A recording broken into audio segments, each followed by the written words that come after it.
Hello, G1s, and welcome to G1 Features Podcast, Episode 10, 2.0, to be in fact. My name is Madhero, as always, Mr. Not G1 of the Year, and with me, as always, is Gear. How are you doing, sir? Happy that it's not snowing this time because we have a lost episode. Yeah, yeah, pretty much. We had an entire episode recorded like last week, maybe ish. Yeah, I think more or less this time last week. But it was snowing really heavily on the side of Gear. Like he lives in the northern side of the country, and I live in the middle, and there it was okay. We haven't really had heavy snowfall here. It has snowed a bit, but not majorly. But it was more troublesome on your side of the country. Yeah, to the point where there was just a lot of tapping on the windows, and that affected the audio really badly, and I couldn't get rid of it without just destroying the quality of the recording. So we decided to just scrap it because it honestly wasn't worth either. It wasn't worth the trouble editing it or making it sound like garbage, and so there was nothing. Hope you enjoy your look behind the scenes at the very professional G1 Features podcast, everyone. But yeah, there's a lost episode out there. So, let's try it again. And hey, it's a very You say special. out there, it's on my hard drive and Yeah, exclusively on my hard drive. yeah. They maybe, they're going to look for it and it's going to be this whole legendary thing and that we may eventually release someday. Yes, to all 4 people who listen to this. Exactly. The true hardcore. But yeah, anyway, it doesn't matter now. We're here, we're back. We're gonna do our 10th episode now. So we've reached the double digits. Again. Just yeah. Just 89 more of these, and then afterwards we can go triple digits. Yay. Yay. It's gotta start your celebration somewhere. I mean, we've made it this far. I mean, it could always you gotta celebrate the little things in life sometimes. That's how I see it. Yeah. So, how have you been doing since then besides, trying to salvage an episode which couldn't be saved? I'm okay. I've been very much enjoying having a new amazing computer that is serving me very well. Mm-hmm. Been playing a bunch of games on it, not having any frame rate drops, which No is more exciting. Saints Row 4 at 20 frames per second. Oh God, no. Although that was also an issue on the PS4, so Really? yeah. Was it capped or just, not particularly well run or? Yeah, it was just it didn't run well. I think the problem with Saints Row 4 is like it was basically built on the foundation of Saints Row the Third. Yeah, definitely. And it was moved to a different company in the middle of production. Yeah, because there was the Saints Row. It started off like parts of it started for Enter the Dominatrix. It was this, Yeah. and then afterwards, They decided, hey, we have so many ideas, let's just make it into a full game. yeah, And then THQ went under. Yeah, pretty much. Thankfully, it was already mostly finished, so it didn't get affected too badly, but it's just a very unstable release. I still love the game, but it still runs like poopy ass butts. Yeah, you do gotta wonder because Saints Row 4 they reused the engine for of Saints Row 3 pretty much, cut and paste, and then afterwards they also used it for Get Out of Hell. I do wonder if they're gonna go for something new with Saints Row 5 whenever that comes out. If that comes out. It probably will. Saints Row has been pretty successful. You don't think it's gonna come out, or? There's been no indication that it would be. So. Well, there hasn't been any indication that it won't be. Yeah, that's true. I'm just like, I wonder where they're gonna go from here because they kind of blew up the planet Earth. Spoiler alert. But yeah. The game came out like what, 4 years ago at this point? No, it's not that old. I refuse to believe that. Time cannot move that fast. I'm gonna look it up right now. 2013, 3 years ago, sorry. Okay. Yeah, that was already. But we'll we'll see how that goes. I mean, it's a big game, and obviously new engine and all that, new engine, new hardware, all that stuff. And honestly, if you haven't played Saints Row 4 by now, it's like $20 on Steam. It's pretty good. I liked it. I played it It's on. it's it's $15 on Steam actually. Nice. I love Saints Row 4. Yeah. It's honestly like one of my favorite games of last generation. Really, It's I wouldn't go that far, but I did really enjoy it. It's very much the anti GTA in that sense, of just going completely bonkers. And it's funny when the first Saints Row started off as such a shameless GTA clone. yeah. But that's not the game that you played on your new fancy ass PC. No. What It did you play then? a bunch of things. Because I've just been sort of poking around my Steam library and was just like, I'd like to give this a try and see how this runs. Oh, it runs very well. How shocking. Um, the first one I played was Magic 2015. Okay. You know, a great place to start. Mm-hmm. A virtual version of a card game. You know, children's card games. Well, then again, Magic isn't really a children's card game. No, You know, they take a lot of Magic effort. is They very take a complicated, as I discovered. Then I went to Action Hank. good little, good solid runner. I really like that game. Then I went to Neverwinter Nights 2 from my GOG library, Ah, which is an yes. RPG that I quite like. It's from 2006, right? Or Yeah, I think so. It's probably because it's based on the 3.5 edition of Dungeons and Dragons. I'll take it. Yeah. I have no idea when the versions came out of Dungeons and Dragons. Honestly, neither do I. I know 4th edition was already out by the time that I started playing, which was in 2012, and that's as far as I can go. Then I played some Darksiders 2.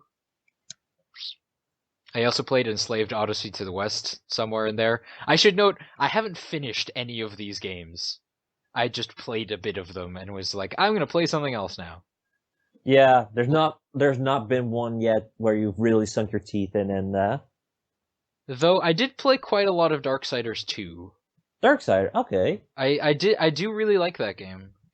I think it doesn't get deserved quite as fondly as it deserves to. It doesn't get remembered quite as fondly as it deserves to be, but it's not like a masterpiece, you know? It's very much something that was.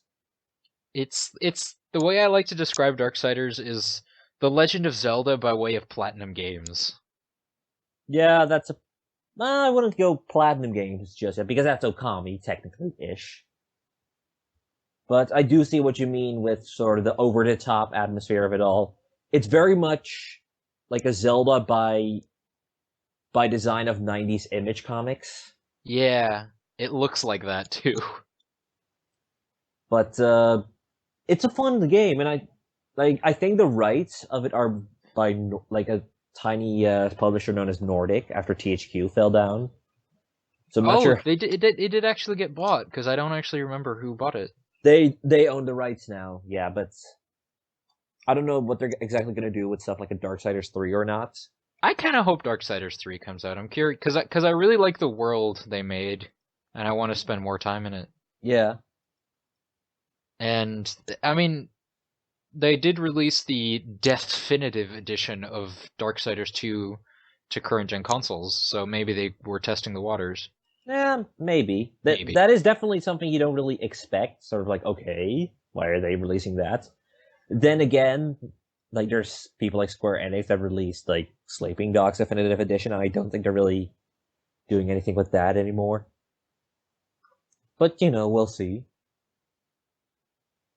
Like I do hope that they continue some more, like they continue with the franchise. But you can also have to sort of imagine like Nordic Games isn't the biggest company around. Like I'm trying to see what games they've done since then, but there's Don't nothing. they have a Painkiller? Isn't that them? I think that's them. Yeah, I think they. But then again, Death Painkiller isn't exactly something that sets the world on fire in terms of. I really like Painkiller, but it's not like amazing. Exact.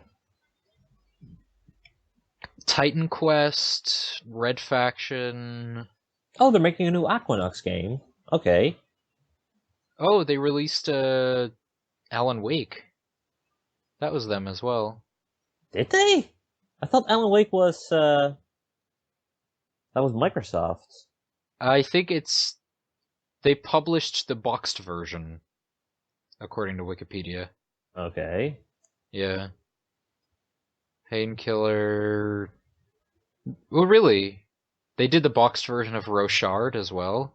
Yeah, but you see, they mostly do like that kind of stuff. They're a small studio, and there's nothing wrong with that. It's just they don't really have the budget to go and make a full-scale Darksiders 3 that some people may want. Yeah, that's true. Like me. Yeah. And then the last game, I say it's the last game because I was actually playing it earlier today, is Dragon's Dogma. Ah, yes, another Dark Arisen. yeah, another last gen game. Like, how is Dragon's Dogma? Because I haven't played a ton of it. Neither have I. I've played just under 2 hours, but so far it's really fun. The combat system is slightly weird Mm-hmm. in the sense that you have like A for jump, X for light attack, Y for heavy attack, but then you have like you either push left button or right button, and then those buttons bind to different special moves. And so you kind of have to remember, like, I'm playing a Strider, which is the rogue. Let's be honest, it's a rogue. Like dual daggers and a bow, it's a rogue. Yeah. And so normally my X and Y, because I'm using an Xbox 360 controller, don't play it with mouse and keyboard, by the way. It's not very good that way. X and Y are dagger attacks, but then left button and right trigger is to fire my bow, and then left button and X is to use a special bow ability, which Right. lets me fire 3 arrows at once.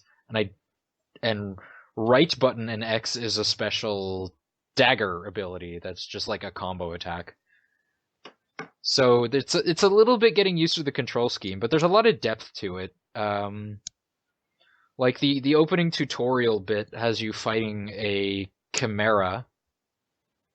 Don't you die from it, or is that the dragon? No, the dragon kills you. Yeah, right. Um, Called Dragon's Dogma for a reason. yeah, but the chimera is like it gets you acquainted with the climbing mechanic, which is like Shadow of the Colossus light. Yeah, You know, the it's not as big. good as Shadow of the Colossus, but it is still like relatively important. Because this chimera, it's like, you know what a chimera is, right? I know what a chimera is. Yeah. Yeah, so you can climb onto it, and then you can hack at the tail, the snakehead tail, and that'll like you could chop it off that way, and that'll remove one of its really powerful attacks,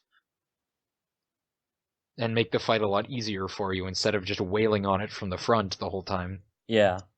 So that's kind of clever. I like that. I like that it's integrated as part of the combat system and not just the only thing there is.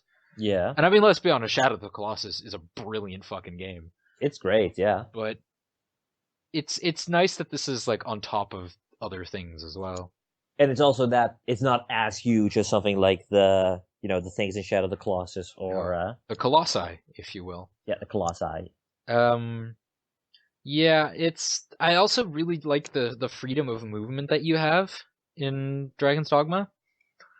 Cuz like games like more traditional Western RPGs, I always found them to be a little bit slow. Yeah, I can sort of see that. But here, like, the sprint is very fast. And there's no stamina in the sense of No, there is a stamina bar, actually. But especially in areas where there's no enemies, like in towns and cities, you do have unlimited sprint to get around. Mm-hmm. And there's also like a little bit of light climbing involved to get to like slightly different places. Like you can climb up a balcony because there's a chest there and you can get stuff from it. So like in the starting town, you can actually, navigate most of the town from just by running across the rooftops of the buildings, which is a lot of fun. Yeah. So overall, you're enjoying it, and you're gonna go and continue playing it. I assume at least. Yeah, definitely. I'm actually Okay. probably just gonna go back to it after we're done here. Yeah. Yeah. What have I been playing? Fallout 4. No. Really? Come on. No. I haven't played Fallout 4 in a while. I haven't played my PS4 in a while. I decided, you know what? I'm in a pretty nostalgic mood. I'm gonna go and look at the Humble store and see what they have. And lo and behold, the humongous entertainment games were on sale. Oh my god, you didn't. I did. Why? I bought the Freddi Fish bundle for like $5 because Wow. nostalgia, man. Like I played those games when I was 6, 7. Yeah, because they're made for people who are 6 and 7. You just don't appreciate them, man. No, it's well documented that I have very little nostalgia sense. It's very much for like these games are actually like really charming, well-made adventure games for children. Of course, they're when you're an adult, it's all fairly obvious. And I found out that because I'm playing Freddi Fish 3, which was the game I most remember playing alongside Putt Putt Saves the Zoo, and I found out that the Dutch dub is there, Oh my god. and that's the one I'm super nostalgic for. So I just set it on the Dutch dub, and I play some of that Freddi Fish 3, Case of the Missing Conch Shell. Oh my god, dude.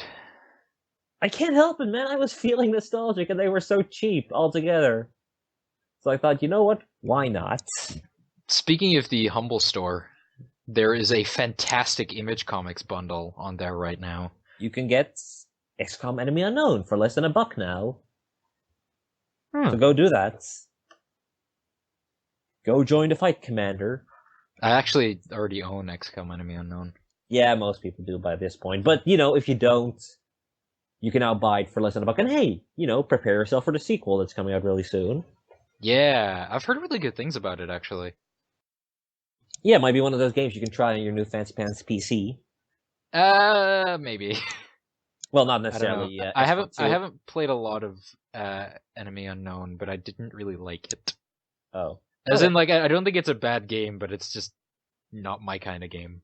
Fair enough. I don't like permadeath in games at all. Yeah. And for the rest, I've been like Fire Emblem Fates is coming out really, really soon, and Fire Emblem Awakening, I've only played the demo of it and really liked it. So I want to get that more, so I'm actually bidding to get a secondhand copy of Fire Emblem Awakening. Yeah, because it's pretty expensive still. It's still really expensive. It's expensive Alright, used. Nintendo first party. It's expensive used. So that surprised me, and now I found a good one. And I'm sort of hoping, I'm waiting for my payment and then get that game and finally try it. And prepare for Fire Emblem Fates, which we'll talk a bit about soon during the news section, but because, there's not a whole lot to talk about. No. But, yeah, Freddi Fish 3, it gets my thumbs up. And the Dutch dub is hilarious, by the way. It's like every actor had a different director sort of saying, okay, this is the tone that you're supposed to go with. Like, what is, for example, something that is meant very sarcastically in the English version is said with such enthusiasm in the Dutch version. Oh my god. It's hilarious. I love it. It's charming in that they don't give a shit kind of way. And as a kid, those are the voices you have in your head because I think like it was Game Grumps that played the first Freddi Fish, and the English voice just sort of sounded like I don't know. These are Oh yeah, and they were like surprisingly bad at it. Game Grumps bad at video games. Yeah, I know. Like except for Bloodborne, they've always been kind of terrible. But that's not really the point. I think there was one other one. I want to say, Link to the Past. Yeah. And Zelda 2.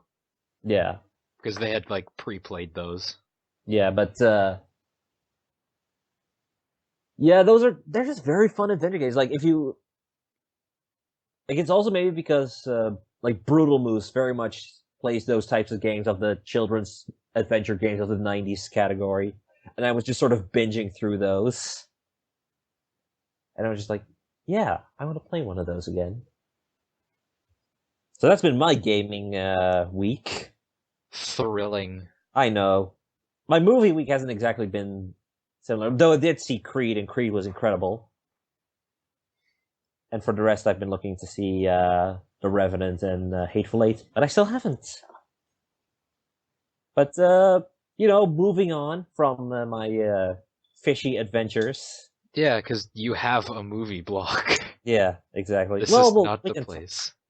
We can talk some movie because there was this big thing that everyone is talking about. Yeah. But, Norm of the North. yeah, Norm of the fucking North, baby.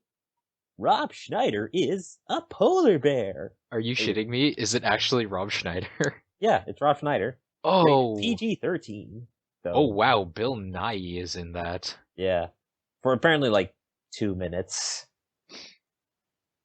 But Apparently it's so bad. He plays Socrates. I hope it's not the actual Socrates. I hope it's the actual Socrates. Wow, an $18 million budget?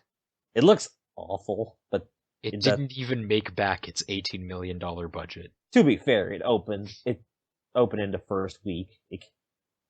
I just love the Rotten Tomatoes consensus.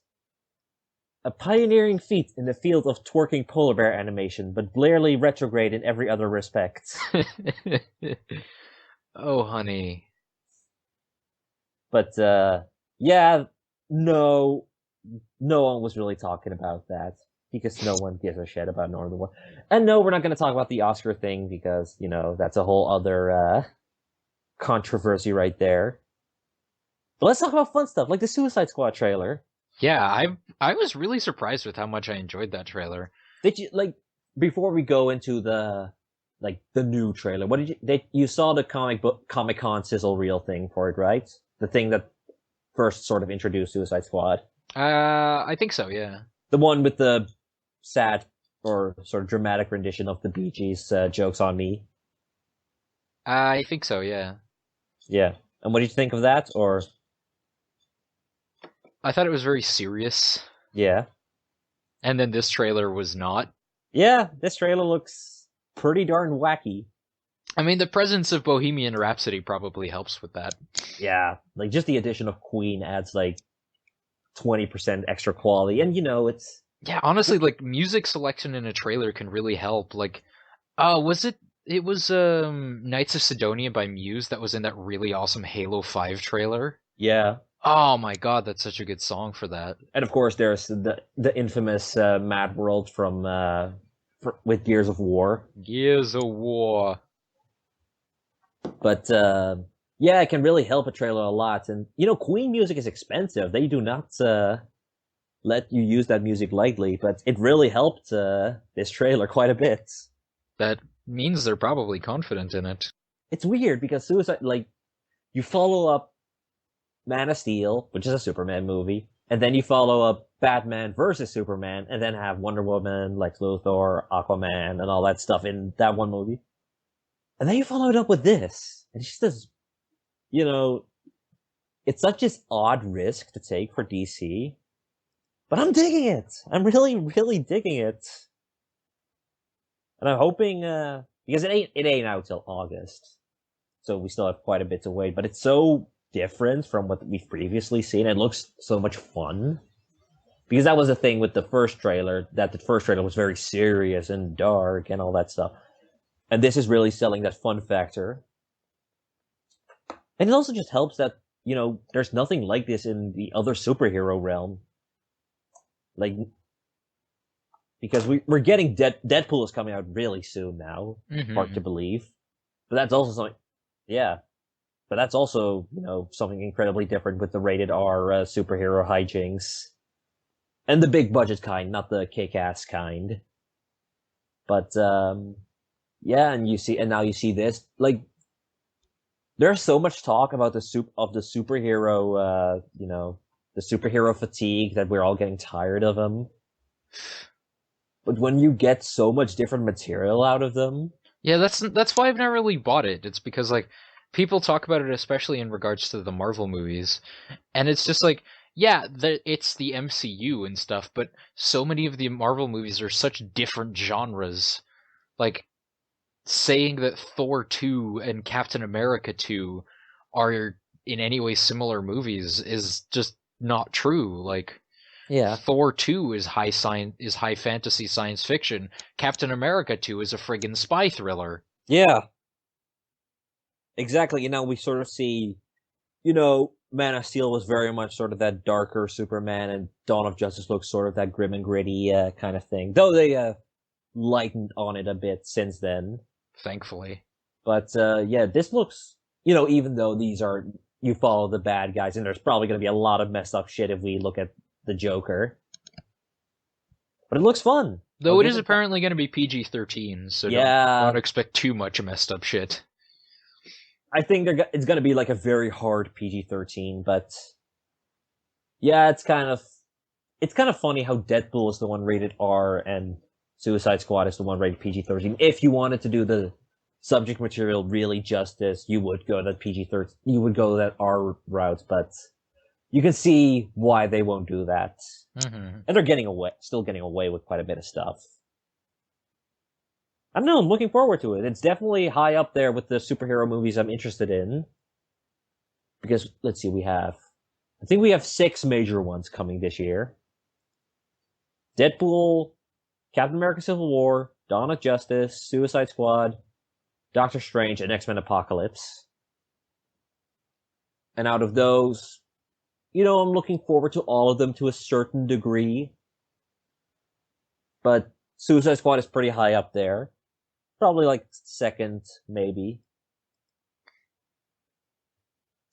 I'm pretty excited for Suicide Squad. I don't want to say excited, but I'm more on board with it than I thought I would be. Yeah. I'm I mostly curious to see where it's gonna go and how it's gonna do. Like I have no faith in Dawn of Justice. I I sincerely doubt that it would be in any way a good movie.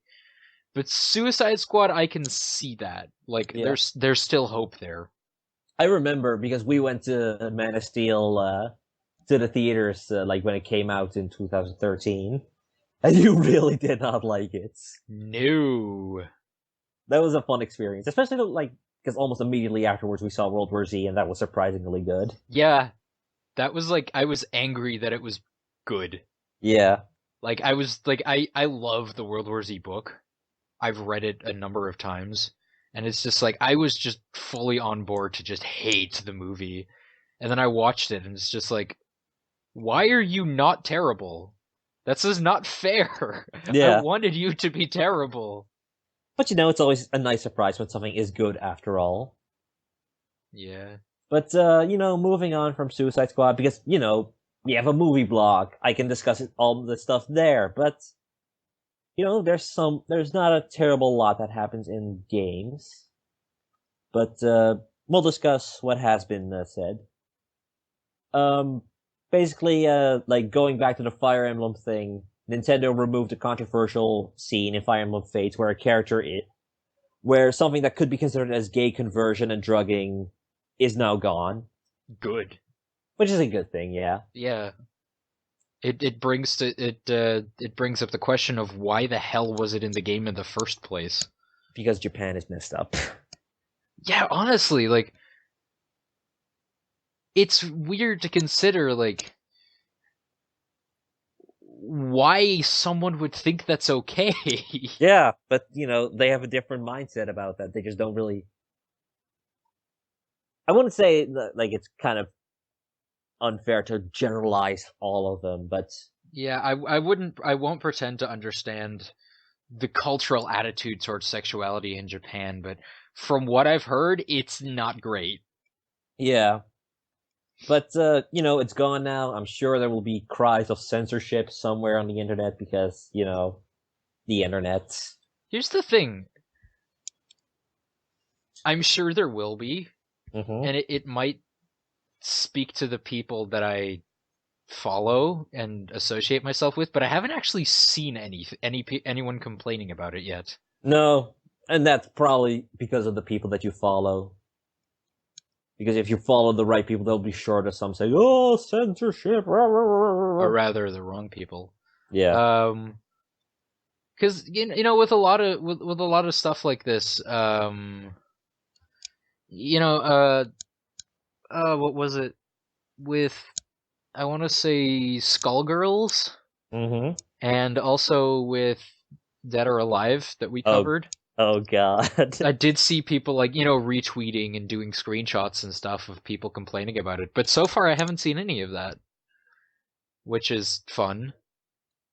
Yeah, just It might be a good sign, or just there isn't enough complaints to warrant um, any notice. yeah.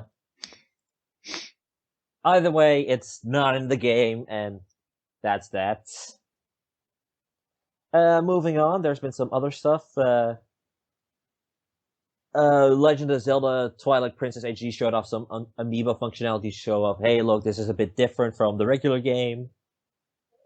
It's nothing major, but there are some, like the Wolf Link amiibo that you can get with the game unlocks like a boss rush style of dungeon that has like a bunch of challenges for Wolf Link.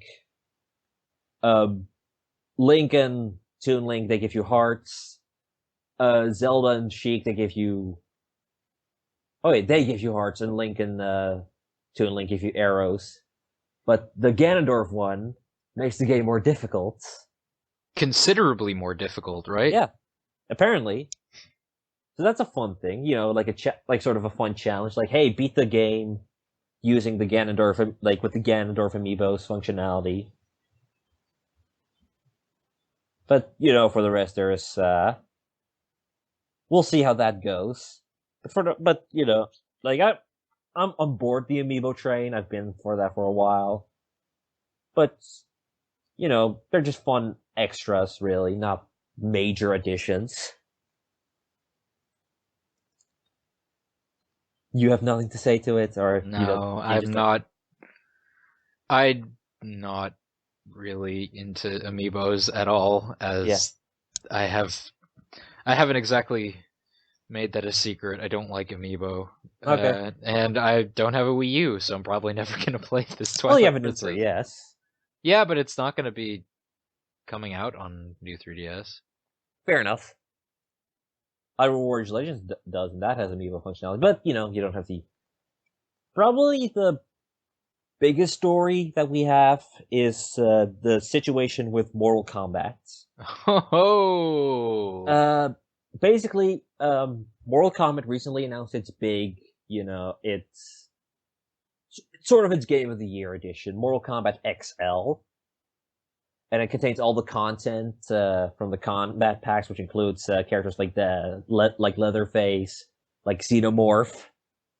I think Uh, Predator as well, right? Predator is in Combat Pack 1, I believe. Mm-hmm. But basically, all the stuff from XL is in, like, all the DLC is in this XL edition. That XL edition, though, is not coming to PC, nor is that PC version gonna have Combat Pack 2. So if you wanted to have Xenomorph or Bo Raicho, the Drunken Master character, you're shit out of luck, pretty much. Because Warner Brothers hates PC gamers. Yeah, it's bizarre. Like like they seem to not give a shit. Like they constantly outsource their PC ports to other studios. Cough, cough, Arkham Knight, cough, cough. Yeah, yeah. Like Arkham Knight, of course, was a big disaster on that front. Apparently, Mortal Kombat X hasn't ran particularly well on PC either. And is anyone really surprised? Yeah, and then I'm not sure if there was stuff they did last year, like if Shadow of Mordor was okay on PC or not. I think it was actually because it was actually made outside of like the actual creators of the game worked on the PC version as well. But they've had a terrible track record with PC games. Mm-hmm. Which is odd, but also not surprising because I don't think Warner Brothers particularly gives a fuck. Because, like, here's the thing. They did that really shady thing with the YouTuber contracts for Shadow of Mordor. Right. B, Arkham Knight. Uh-huh. And C, like, and Arkham Origins, actually. Like, Arkham Origins, if you remember, they straight up released a statement going, yeah, we're not going to fix the bugs because we're too busy working on DLC. Yeah, I remember that. But Arkham Origins is such shambles. Yeah. Still is, apparently. I mean, so is Arkham Knight on PC. Like, they released it and then marked all of the reviews from before it got pulled as pre-release. Yeah. Which is already shitty enough. And then it still didn't work properly, like, most of the issues still showed, and they're just like, well, basically, we don't know how to fix it, so sorry, bye. You can still buy it, though! Please buy it, and there's also a season pass that you can spend money on. And Arkham Knight's season pass wasn't particularly great. No. So it's all been just a big fucking mess, and shame on Warner Brothers for releasing such a shoddy product. Or basically just, like, giving people the shaft when it comes to... Like, if that's the only way they can play their games if they don't have a console, that's pretty shitty of them. Yep. But, I'm still looking forward to Shadow of Mordor 2, whenever that comes out. I have heard literally nothing about that even being a possibility. It's probably gonna happen. Like, I mean, the ending was such sequel bait that it's probably going to. Yeah. We will see. I think that's about it with news. Do you have anything? Yeah, a small story. Oh. An update was released for Undertale. Uh-huh. That made us a few small changes, like it slightly changed the color of the blue attacks to be more accessible to colorblind people. Oh, that's nice. And it fixed a couple of small bugs here and there. But when it was data mined, because this is video games, it also turned out that there's small bits of new content that got added as well. Oh? Yeah.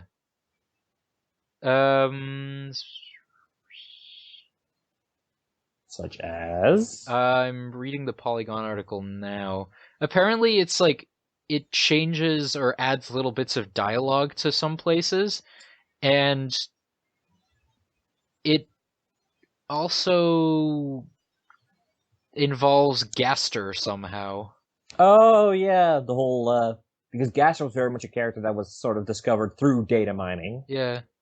Thought by Undertale fans to be the long-lost brother of Papyrus and Sans. Yeah. Yeah, so this made it, and so the dialogue tweaks and updates give extra hints to his character's backstory and stuff. Fascinating. Yeah. I mean, like, the whole Gaster thing, like, it has so minimal...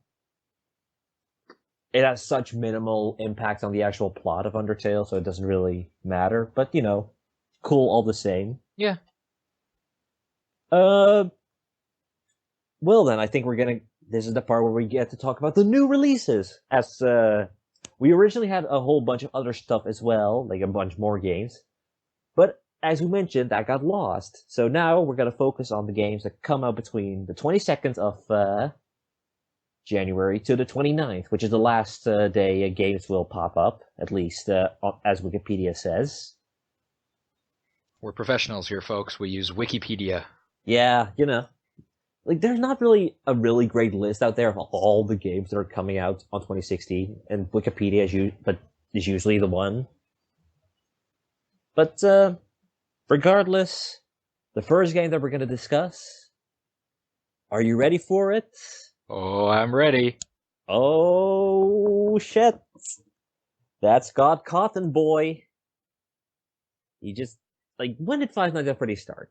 Like, Like, October it 2000? feels like last year. It's not No, last it's year. 2014, I think. I think, like, October 2014. I want to say October. It could be September. I don't know. Let's find out. But since then, there have been, well, August of 2014. okay, so it's a little older. But obviously, since then, there have been 4 games. There's a movie in the works. There's a book out. There is? Yeah, Oh my god. Five Nights at Freddy's, The Silver Eyes. Ooh. Dun dun dun. As you can probably hear, we are not exactly on the Five Nights at Freddy's hype train.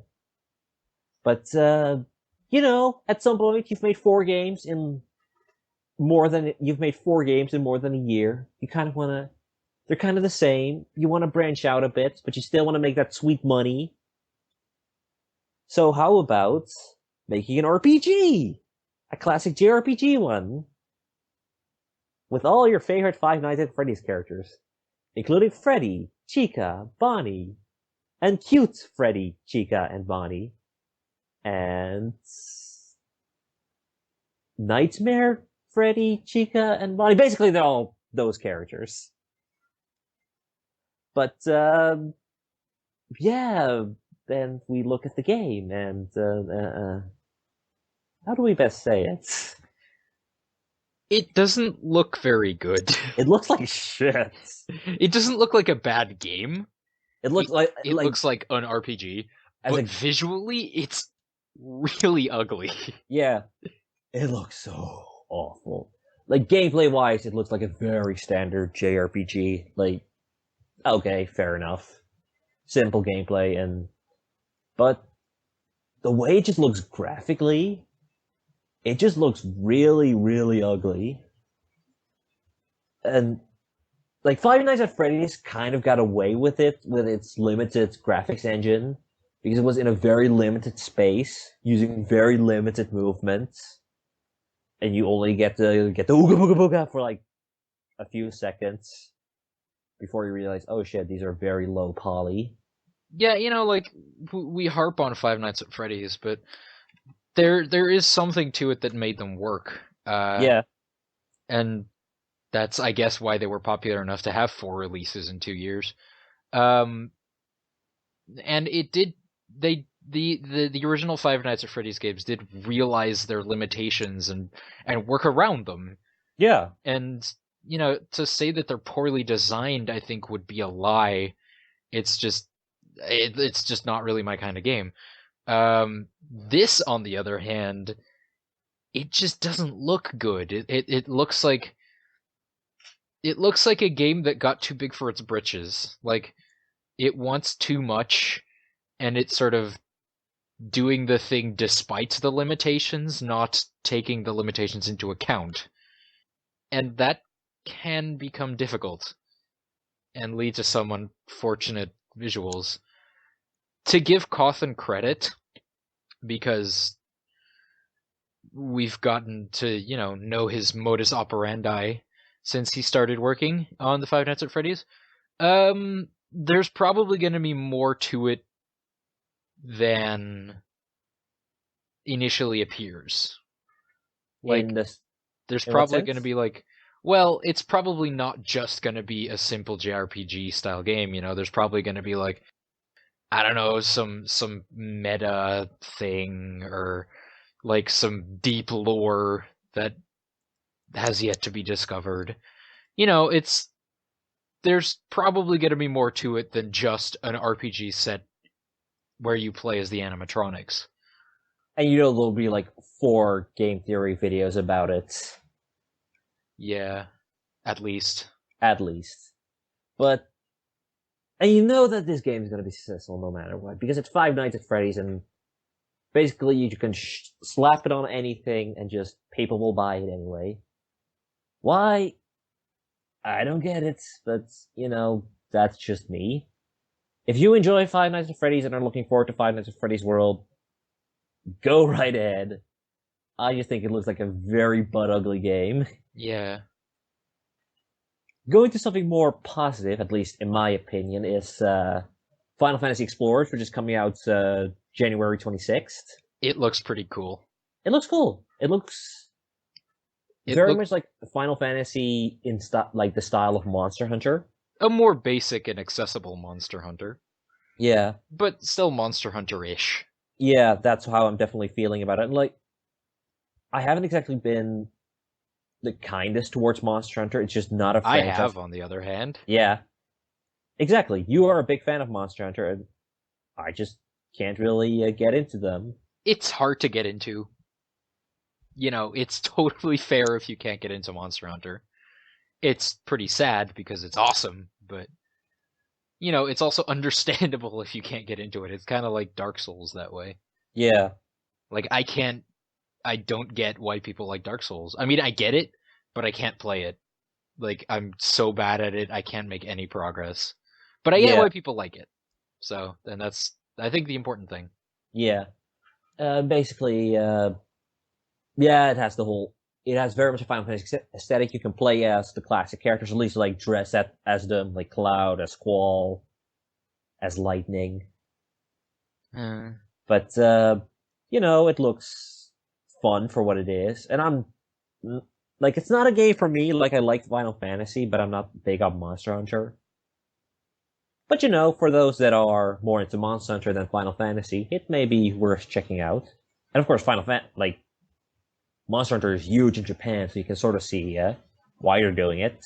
Yeah, I mean, the crossover kind of made sense, Get a little bit more real-time action into the Final Fantasy franchise in a way that isn't terrible. Well, Final Fantasy 12 was alright. That sort of had that MMO style battle that's system. MMO style. That's fake very real time. It's very Xenoblade-y. But anyway, after that, also coming out on January 26th, at least in the United States, is Lego Marvel's Avengers. Now, these Lego games, they just keep popping out. You gotta wonder what the situation is like at TT Games, that they can continue to make these games over and over and over and over. Maybe they just have two teams that cycle, kind of like Call of Duty. Like, there's a TT Fusion and a TT Games. I'm not sure what the difference is between them. But man, like, they just keep popping out. And the crazy thing is that they're usually of high quality, and usually, they do deliver on, like as actual games. Which is surprising. I played Lego Marvel Superheroes, and I really liked that game. I played that for like 43 hours. Yeah. It's a really good game. It was a lot of fun. And now, of course, like Lego Marvel Avengers, like how is that different from Lego Marvel Superheroes? Basically, the difference is that it's more like based on the actual cinematic universe. Like, it tackles the stories, like similar to how it tackled the Harry Potter and the Hobbit movies, in that you actually follow the movies up from Avengers to Captain America: Winter Soldier. I'm kind of bummed that Guardians isn't in there. Yeah, I really like that movie. Yeah, but apparently there's also going to be stuff from Ant-Man and Civil War in there. Oh, sweet. So yeah. And you can play as characters, like, you don't just play as the regular Avengers, you actually play as characters like, let's see, they added Miss Marvel, the Kamala Khan version. Nice. Sam Wilson as Captain America, they've added female Thor. They've added, apparently you can play as Devil Dinosaur. I don't even know who that is. Just go and look at Devil Dinosaur and just ask yourself, okay, where's his movie? Give it to me. What? Yes. What? Yes. That's bazonkers. I know, right? Give him his own movie, damn it. I want it. I Oh yeah, he was in Next Wave, wasn't he? don't know what that is. Next Wave Agents of Hate. It's a series that I very much love by Warren Ellis and Stuart Immonen. Okay. Moving on, because, there's not much to say other than, hey, these Lego movies, these Lego games are usually pretty good. Go play them. Uh, is another interesting game. Uh, did you ever play Braid? Not very much of it. I didn't like it all that much, but Oh, really? Why didn't you like it all that much? I don't know. It felt really fiddly to Okay. me. Like I didn't like the way it played. And Okay. also, Prince of Persia did the time travel thing way better. I see. Well, enjoy his new game anyway, because we're getting The Witness. Jonathan Blow's The Witness, which has been in development for like forever, but Mm-hmm. now it's finally here, and it's very it's very different from Braid in the sense that this is more of a Myst-style puzzle game, which And it's also different because it costs 40 US dollars. yeah, you know, there's been this sort of tradition with indie games that at maximum they cost like $20. Yeah. Well, there's been that stereotype, and there have been, of course, many exceptions. Oh yeah, absolutely. But there's usually that price tag to it. And now The Witness costs almost as much as a new 3DS game. It's just kind of like, is it worth that price, or? And obviously, it's hard to judge when you haven't played the game and don't know how many hours it takes to really play. So maybe we're all jumping the gun a bit, but I also think that this is a good reminder for some things, because there are people that think No Man's Sky isn't going to be a $60 game. Oh, they would probably be wrong. Yeah, yeah, probably. So be prepared for that, guys. Like indie games are getting bigger, and therefore they cost more to make, and therefore they cost more to buy. It's math, and we'll see how it actually is. Like I'm looking forward to it, maybe. Because it's been so long, you kind of expect this game has been in a cooker for quite a bit, and surely there's some good stuff in there. And I do like me a Myst style type of game. And But it has, apparently the last puzzle is Cuckoo Bananas hard. yeah, only 1% will beat it, less than 1% even, which is a way to advertise your game. But and of course, it'll all be for nothing when the game actually when the answer will be put on Game Facts and everyone can beat it. Yeah. But those are the games all coming out on January 26th. Moving on to the 28th, a game you might be interested in, two in fact, but we'll get to the first one first, is Dragon Quest Builders.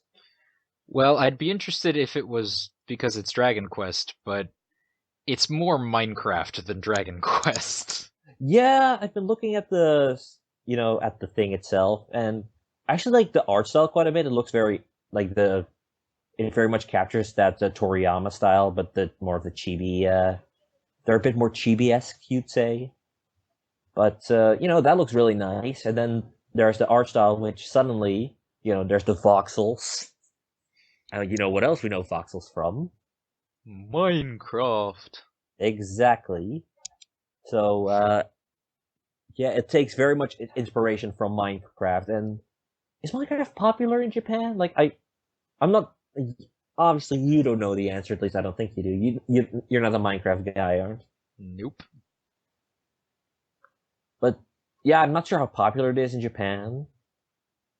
But putting a Dragon Quest label on it will surely get some of those people excited for it, even if they don't really care for the franchise. I don't know. I'm just spitballing here because I have no real like. I don't like. I'm not the biggest Dragon Quest fan. Like I like Dragon Quest, but I just don't play it often enough to really consider myself a fan of it. Well, it's good that the remakes are coming out then. Yeah, those are those are good ways to get into it. And I'm definitely not a Minecraft fan. So I'm kind of in this, stuck in this world that just doesn't really care about this game. But it's coming to Vita though. Like we're actually getting a Vita game, guys. Yay. It's also on PS3. You know, Uh? yeah. Okay, sure, I'll take it. Fair And, enough. and also, we get a port of Rise of the Tomb Raider, which is coming to PC. Yeah. And I checked before we started. Well, I checked during what I could generously call the pre-show, and my computer is actually good enough that it surpasses the minimum requirements to play that Nice. game. So you're gonna go and play it then, I assume, when it comes out. Maybe not when it comes out. Maybe when it's like cheaper. Yeah, that But could be a while, but then again, it is a Square Enix game. I So mean, then, it's not like I don't have a massive Steam library to keep me busy in the meantime. what? A massive Steam library? Plus, Where? I'm getting the new Earth Defense Force next month. So Oh yeah, you like that? You like those games? yes, I do. I Thank you don't get very it. much. But apples to apples. Um, yeah, those are the games coming out on the 28th, and then finally, the last game is a little interesting type of game. You're probably aware of the video game character Duke Nukem. Yep. Do you know who made Duke Nukem originally? 3D Realms. That is correct. Now, obviously, Duke Nukem's rights have since gone to Gearbox after they finished a job on Duke Nukem Forever and thought they could do more with Duke Nukem, though that doesn't seem to be the case. At least I don't think they have any plans to continue with Duke Nukem. Yeah, because they've been doing such a stunning job recently. Hey, you don't know about Battleborn could be great. It could be the next big thing. It actually could be good, but I haven't met anyone who's excited for that game. I keep forgetting that it's coming out. Pretty much everyone is that way, so you're not alone on that. I keep confusing I can keep confusing it with For Honor. Oh yeah, that game. I want to know more about that. We haven't heard about that since E3. But anyway, going off topic there, like 3D Realms decided, you know what? We need to do something different now because we obviously can't use Duke Nukem anymore. This was originally supposed to be a Duke Nukem game, apparently. Yep. And then they realized, oh wait, no. Then Gearbox realized, hey, you can't do that because you sold us the license, And they so were we're actually gonna right. sue you. And Gearbox won. Yeah. You know, we're used to making Gearbox the bad guy in this, but they were kind of right in this sense that they did have the rights and all that. No, they were absolutely right. They were legally in the right. They're Yeah. still dicks, but that's a different story. Anyway, Bombshell. That's their new game, and it has a lady in it, and the lady is a badass, and John St. John is the villain, and that's all I really have to say about it. It looks like it's a top-down shooter kind of thing. It looks okay, I guess. I can't remember where I saw it. It might have just come up as a headline on Twitter. But I want to say that it's launching for. Wow, that doesn't help at all. What? So I googled it and I'm just getting bra prices. That doesn't help. It's launching for $35. That's the thing, yeah. Yeah, I can't remember where exactly I read it, but I think it's gonna be launching for $35, which is not a great sign. Well, you don't know exactly like how big it is in terms of content and all that stuff. Again, like The Witness, you don't really, yeah. It could be like a 12-hour game, for all we know. Yeah, that's true.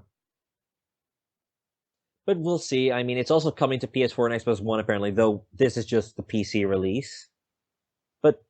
we shall see, like, if it's gonna be good or not. Because we can always use more badass lady video game characters, and having 3D realms back in the game industry, I can also deal with that. But yeah, those are the games coming out during January. Like, there's like the game that stands out to me the most is probably The Witness or Five Nights at Freddy's World for less. More curiosity than anything else, I think. Yeah, and I can assume for you it's probably Rise of the Tomb Raider. Yeah, I was a big fan of the original. I say the original Tomb Raider. Um, The 2013 Tomb Raider. yeah, the reboot Tomb Raider. Yeah. And I've heard really good things about Rise. So Yeah. It's one of those games that kind of made me want to get an Xbox One, but at the same time, there's an obvious it's gonna come to PS4 really soon at some point. well, really soon, Really soon, being eventually. it's eventually coming, like next November. But I can wait. Um, Time for questions, and this time, believe it or not, I asked really nicely this time, and we got some more questions this time than just Stickman. Did And we? yeah, no offense to you, Stickman. Of course, you're a great guy, but sometimes we want to hear what other people are saying and thinking and what they want. We can still answer his because I don't know. I liked my answer from last week. Yeah, sure. We'll answer. Yeah, we'll answer his. What was his question anyway? I will tell you in like 3 seconds. If memory serves, it's two questions. The first one being, what is your bra size? The second one is, what is the best place you've ever visited? Bra size, no comments. Though I prefer to let it hang loose. Yeah, you're no bra kind of guy. You're Nah, a braless not. person. Yeah, it's not really my thing. Yeah, it's not really my scene. It's just too. It's not comfortable, and as for best place I've ever visited, That's so relative in the sense of, what's the prettiest place you've ever been? What's the most awesome place you've ever been? It's like best. It's so you can say so much. Like one of them is definitely the Nintendo World store in New York City because I'm such a Nintendo fanboy and as well since I was like 5 and seeing a store that celebrates all of Nintendo is just great, and New York City in general. There's so much personality to that city that I love, and yeah, those are some of the best places I've ever visited, in terms of games at least. Like part of like being part of the stuff that I love. What about you? Mine is a very different answer. And I actually did have to think about this because I've been to a lot of places, and that's kind of bragging, but it's true. Humble brag. The answer I eventually came up with was Pulau Perhentian, which is the same answer I gave last week, but it's still true. No one knew except me. Perhentian, for those who don't know, and I'm not surprised if you didn't. It's a relatively small island off the coast of Malaysia, which was easy for us to go to because I lived in Malaysia at the time, so not very far. Where I used to be a very big fan of the ocean. I used to love going swimming. Not so much anymore, just out of fear, mostly. But it's honestly like the most beautiful place I've ever seen to this day. Just the water there is so clear. There's so much undisturbed wildlife. You can just walk from the beach into the water and just snorkel for a couple hours. And then you come out and have dinner at like a small restaurant that has freshly caught local fish and seafood for like super affordable prices. It was just gorgeous there. so clean, so well. Just everything is so well done. Signs everywhere insisting that leave everything as it is. The slogan, take only pictures, leave only footprints, which I think is quite cool. Was all over the place. Just it was gorgeous. It was so beautiful there, and I hope to go back one day. But it's Yeah, significantly more expensive for me now because I live in Europe. yeah. It's definitely much more expensive now than it was before. But maybe one day. There's still plenty of time. So I'm only 21. yeah, Just exactly. have to have money. Not 22 like the old man that I am. Yeah. Still have time. You still have like 4 months or so before you go into a life full of regret and anger. But anyway, other questions. These are the ones that I have from I Am the Metal. In this upcoming year of 2016, which genre do you feel will bring the most innovation to the industry? Oh shit, a serious question. Yeah. Well then, um, yeah, that's a pretty loaded question in the sense of we can't predict the future, but maybe it's because I've been like much of a fan of it ever since I played Zombie U. But asynchronous multiplayer, I feel I can't agree with you on that actually. why because of stuff like Evolve or Yeah. There's like asynchronous multiplayer is definitely a cool idea. yeah, I think depth is another great example of it being fairly well done. It's like the one where it's divers versus sharks. yeah. Oh, Depth. I love that game. Yeah, that game is really cool. But the problem is, especially with games like Evolve, it's just like there needs to be something more there.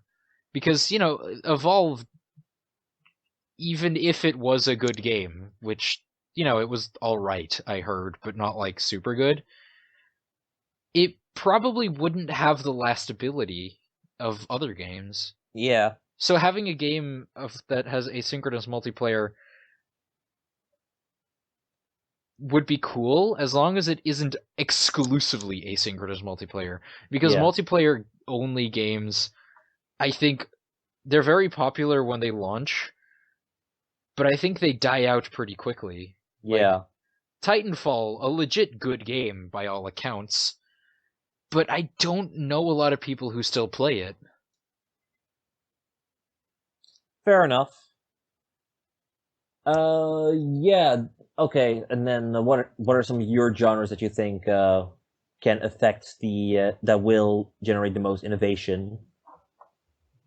It's it is a very difficult. That is a very difficult question, especially because hmm, It's tough, I know. yeah, I want to say Maybe not. Yeah, maybe like poking around what's coming out real quick. Biographical games. really Yes. like stuff like That Dragon Cancer or That Dragon Cancer, Sibel, stuff like that. so more personal type of games that Yeah. yeah, I could see that. I'm not sure if they bring the most innovation, but they're definitely one of the more interesting I games. mean, I think the genre itself is innovative. I think the genre is innovative in and of itself just because it's a relatively new thing.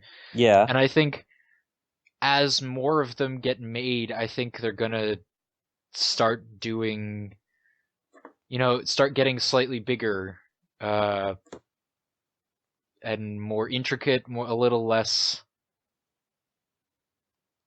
I think there's gonna be a lot of things that will. I don't know how do I explain this. I think there's gonna be a lot of development within that genre, just yeah, because it's a very new genre. yeah, I don't know if it'll have a lot of effect on the industry at large, probably not. But I think within its sphere, I think there's going to be a lot of changes in yeah. that. We will see. that but of course, like there's also going outside the genre. There's of course VR, but I think that's more of a next year kind of thing in terms of how that will innovate. I think we still need to get used to the tech there. But we shall see. There's like we can't predict the future, but a next question and the final one from Black Maniac: should other publishers adopt the EA Access model? I'm gonna be honest, I'm not entirely sure how EA Access works. Isn't it like a subscription service where you get like demos and early releases of games and stuff? Yeah, pretty much. Basically, like let me see what EA what the subscription service does, because it does give you like free access to a bunch of games. Oh, it gives you betas as well? Yeah, it gives you a bunch, and it all does it for like $5 a month. Hmm. Depends on the publisher, I feel, Yeah. because EA, you do know they have a lot of content, so you know that there's probably going to be a whole bunch of stuff. Like there's going to be and it seems to be kind of limited in what they sort of bring. Like there's stuff like Unravel, there's the Battlefront, Garden Warfare 2, but also being able to play, games like Inquisition, Hardline, Titanfall, without actually technically buying those games. Like Dragon Age Inquisition took me 90 hours to beat. Damn, son. Yeah. So having the option to just sort of pay a subscription service to, just play that game through that, I can sort of see it. I don't know. I feel like the EA Access, like the way it is presented, is a little too limiting because it's just EA games. Yeah, I don't know if I want a publisher to have a system like that, but maybe a more general thing, but then we're kind of getting close to On Live, and that failed miserably. Yeah. Like, online had good ideas, but I feel like game streaming, we're just not there yet. But I do feel that at some point we're gonna get the gaming version of Netflix. That's at least what I think should, like, that's like a subscription service that lets you play the games when you want, using only really your internet service. Because I feel that there's potential in there, and I know that there's a lot of desire to actually own your games. Yeah. Like, obviously there's a lot of concern about, like, owning games, as you said, that, like, the publisher and the people that own the game basically have, you're relinquishing even more control over things that you pay for to the people that you're paying. Yeah, I get what you And mean. I'm definitely not comfortable with that. But on the other hand, a subscription service like that, I think for a more general, like, if Steam did something like that and gave you access to, like, a majority or, like, all of its library, that could work maybe for people who, but on the other hand, I don't think something like that would really be enough to recoup production costs on video games. So, I mean, it would have to be a pretty expensive service, which I think Yeah, will turn people off it. because you look at PlayStation Now, and that's kind of ridiculous with its pricing.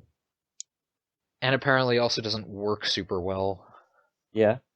Like, or was that the PS TV? No, yeah, PlayStation Now, that was the one that had, like, input lag and stuff. Yeah. Anyway, like, in terms of a publisher exclusive kind of thing, no. But I do think that there's a future in the model for something of a Netflix type of thing. But that's just something that more people need to get behind on. It needs to be super simple, because with OnLive, I think its downfall was you actually had to develop for it. And another thing that, if more publishers started doing this, I think you'd sort of have the same problem that we're seeing now with video streaming services, in the sense that there's a Netflix subscription, there's Hulu Plus, there's Pandora, there's Spotify, there's the WWE Network, there's all these things that you're paying like $10 a month for, which on their own isn't like a lot. Shit, YouTube Red nowadays. Yeah. But then it's just like you have like 5 subscription services, and suddenly you're paying $50 a month. Yeah, exactly. And so if there's like EA Access and Ubisoft Access and Nintendo Treehouse Club, or Nintendo Plus, or like Activision Party Time, Fun Time, it's just like all of a sudden you're not paying for games anymore. You're paying for the privilege of being allowed to play them. Yeah.